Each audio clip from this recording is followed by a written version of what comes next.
So this was my third trip to Hawaii, my husband's first. And it's really exciting for me because every time I went, I did something different. So I was really happy that we got to do three really cool things this time. Travel time was horrendous. We had to make 2 stops there, going there, and 2 stops on the way back. But mostly we did that because of my husband. He's almost 20 years older than I am, and he can't sit for long periods of time.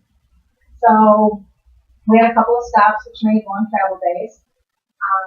But after we were there a couple of days, we decided to do the trip called the Road to Hana, which is phenomenal. I don't know if you've been there, but I never had done this trip before because people described it as a beautiful scenic drive with lots of curvy roads. And like 2 previous trips, one time I had my kids with me, the other time I had my mom and my sister with me. It was like, I'm just doing that. So this time we decided to do it. My husband decided to let me drive, which was phenomenal. He's a retired race car driver too, so he's into driving and turns and fast and all this stuff. So that trip took 7 hours the whole day to Hana and back. And Maui is kind of shaped like a figure 8, if you can picture it, or it's hard to explain. So like a figure 8, and where we were staying was the northwest corner of Maui. And go to Hana, it was the southeast corner. So we started where we were and went around the lower half of the 8 over into the actual road to Hana where it started. And it was looking phenomenal. They had like more than 180-degree turns. They said there were over 400 turns on the road to get to Hana. And the scary part was not only that these turns were really tight, but that they were really steamy. And there were oftentimes bridges that you had to drive across, where there were these warning signs up saying 1-lane road, but you couldn't see if anybody was coming until you run the bridge. So sometimes you had to back up to let somebody else who was further across the bridge get by you. But it was really cool to see that. Lots of waterfalls that we got to see, some real treacherous areas where there were no guardrails along the road. Just really fun. And I mean, really to the point where when you were driving the car, on the passenger side, my husband said he couldn't even look anymore because they had these boulders of lava that were hanging out that the car barely could make it by with somebody else coming past you on their way. It was just nerve-wracking. And I was just watching my side of the car, making sure I stayed on my side of the road and didn't hit who was coming next to me, thinking I had the rental car, so if I hit a boulder of lava or something, I wasn't going to worry about it. But we made it all the way up to Hana, and I don't know, I think it took us about 3.5 hours to get there. We were starving. Nowhere to stop, go to the bathroom or anything, so we just went to the first place we saw, which wasn't great. But we ate, went to the bathroom, and then he's like, well, let's go back the other way. So now we're out at the southeast corner, instead of going back through all those windy roads up north and back down and everything, we decided we're going to take the southern route. Well, the warning was from the insurance or from the rental car companies not to take a rental car on that road because there's about 8 miles of unpaved road. So it was worse. It took us longer. It was worse. I mean, there were parts where the road had already been graded because they do want to pave it all the way, so it was a little bit wider and not as bad. But and then you've got the locals who use that road because they don't want to be with the tourists. So they're like on my butt honking their horns. And I mean, I drive fast and everything, but they're like honking and wanting to go around and there's nowhere to pull. And I just like let them go around whenever they wanted to. It was really a rough drive back. And it's interesting because like I said, it took like all day and I was fine with everything. And then we get to the paved roads and the spectacular views of the ocean and the mountains. And we saw Haleakala in the distance. We were going to be going there. But we got about 6 miles from the hotel. I saw the sign, and I was like, I'm exhausted. And I think what happened is it hit me. I was not driving so intensely and didn't pay such close attention to what I was doing. So at that point, I thought it was also completely blown out. But that was our trip on the road to Hana. I'm really glad we did it, but fun stuff. And then we had hoped to go see Pearl Harbor, but with the government shut down.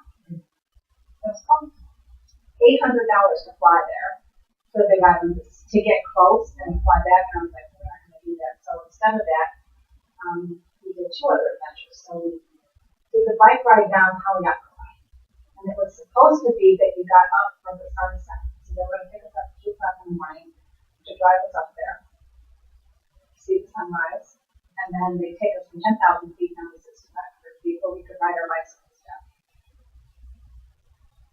I wasn't crazy about the whole thing, but okay, this was my husband. If he wanted to do this, I'm like, okay, I'll be on support here because he's going to do the helicopter riding back in my mind.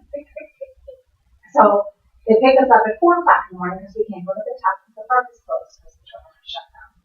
But they do take us to the 6,500 level. And so while they're driving us there, there's 13 of us in the van. There's 50 people up from all the hotels. Anybody have questions? I'm like, so how many times do people fall? And does anybody ever, they go over the guardrail? And what happens if we're too nervous? Because the one is at 7% grade. Do you know how steep 7% grade is? Mm-hmm. I mean, really, really steep. And I used to be a motorcyclist. What if the brakes right? Right? Because someone at our hotel told us the brakes were on her and she had to use her feet to stop. And I'm like, oh my God, I'm so nervous. And they're like, well, every day we do this trip and every day at least one person gets in the van and lies down. And we're not comfortable, let us know. We want you to be safe. They're explaining all the rules, and if you put your feet down, what's going to happen is you'll flip, and the guardrail only stops the bike people and they have gone over the cliff. And they're driving us up, and I'm like, I'm going to do it. Because there are places, no guardrail and stuff. I'm just such a flippin' nervous wreck. So we get to the area where they hold and they get all the bikes out, and it's really cold. It was like 45 degrees or something because we were at high elevation. They said your blood has to work harder, or your heart has to work harder to circulate your blood in your body and stuff to keep you warm. So they gave us like jackets and pants to put over our clothes, which was nice. And gave us our helmets that were required in the bikes. And then we're getting ready. And I was kind of flat where we're going to start. And I'm thinking, okay, I'll try this. And our guide says, anybody a little nervous about this? My hand shoots up. I'm like, yeah. He says, okay, anybody nervous? Come out up front. So he took me and these 3 sisters who were there celebrating their 50th birthday parties. 4 of us are flying, everyone else is in the back. And we start flying down, and it was kind of fun. Like I said, so it was okay. And then I had a flippin' idiot, one of the sisters. Right? Okay, so now I'm ready. She puts her flippin' feet down. I don't know how she didn't fall over. But what happened is the double yellow line, she went over it into oncoming traffic. There was a van coming up. I thought she was going to get killed. Like, so flippin' scary. And they pulled her off the bike. She had red hair. And she was like, okay, I'm comfortable. And obviously she wasn't. So then they pulled this woman from Argentina who's on her honeymoon up because she kept pulling so much distance between the other riders that she was stretching us way out.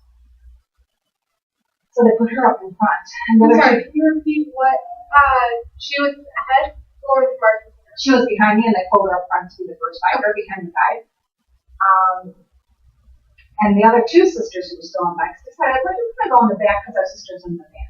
And my husband's still in the side because he's in the back. So anyhow, so this Argentine lady, what does she do?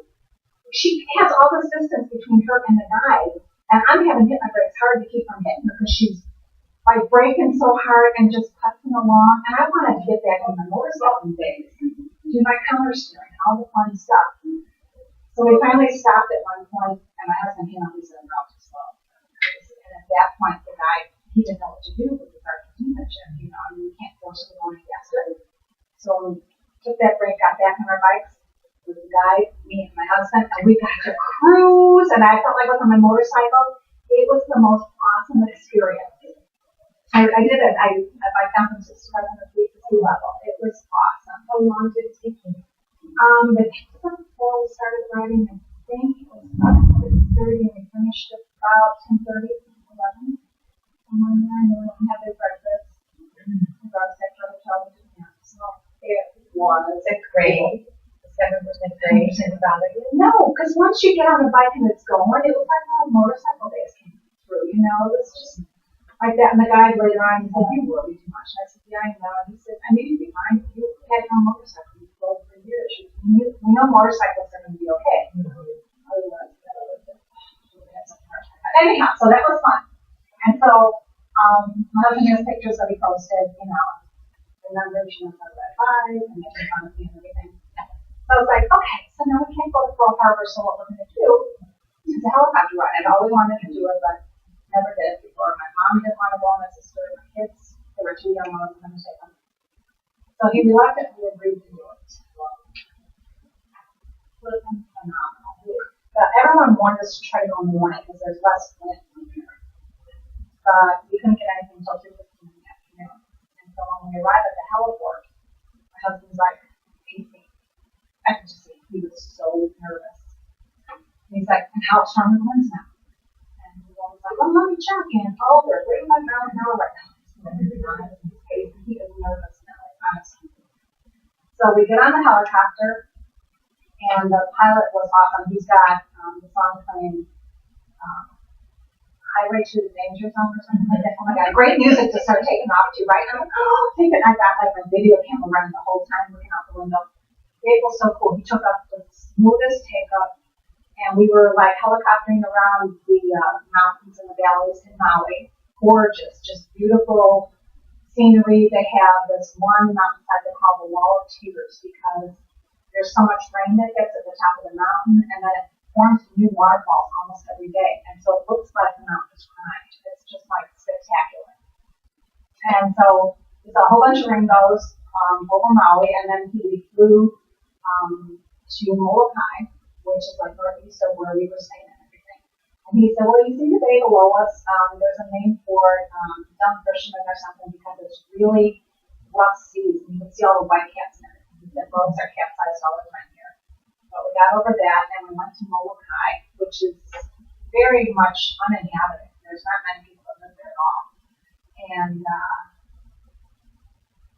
the one side of Molokai, you'll see in the movie Jurassic Park, in the opening scene. Mm-hmm. It has the highest seawall cliffs, whatever they're called, in the world, 2,000 feet. So he's kind of cruising around the island, and he says, well, here we go, and if you're afraid of heights, don't look down. And it was spectacular. As he came over the cliff, and he looked down, and he saw it just down at the sea level. It was spectacular. Mm-hmm. So we kind of cruised around Molokai for a while, saw more rainbows, some double rainbows. At one point, we flew under a rainbow. I have it on my camera. I have to look at it yet to see if I know what it's like to go under a rainbow, but it was really kind of cool. And then we went back over to Maui, and he's like, and now you see we're not by that same channel. You could see the difference where things change with the sea, where the dumb fishermen on the boats capsize all the time. Dora was really calm by Maui when we were staying and everything. And he showed us around a little bit more, and then we landed at the airport. And our tour was done. So that was kind of our trip. Great. Cool. I've never been. I want to go. All right, you can stop it.